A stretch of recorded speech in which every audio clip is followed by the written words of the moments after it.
जंगल और दोस्ती का जबरदस्त सबक। चमकती धूप, ठंडी हुआ और जंगल की नरम घास। मियाओ ने टोकरी रखी और बोली, आज तो मजे से पकवान करेंगे, कोई शरारत नहीं। लेकिन साथ थे दो शरारती चूहे, चुक चुक। और चूहे भला कब सीधे रहते हैं। बड़ा चूहा आहिस्ता से बोला, आज बली को सफाई का सबक सिखाते हैं। बली ने फौरन कान खड़े कर लिए, तुम दोनों सफाई, तुम तो अपना बल भी हिफ्तो नहीं धोते। चूहों ने झाड़ू उल्टा पकड़ा कर दिया। बली ने झाड़ू घुमाया और खुद ही घूमती हुई उफ ओ गिरते गिरते बच गई। चूहे कहकाहा मारकर हंसने लगे। कहते हैं ना, सफाई निस्फ ईमान है।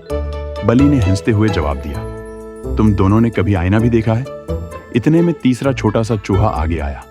बल्ली का हाथ पकड़कर बोला, अरे छोड़ो नुखरे, ताकत का मुकाबला नहीं, दोस्ती का मजा असल चीज है। आओ मिलकर सीखें, मिलकर हंसें।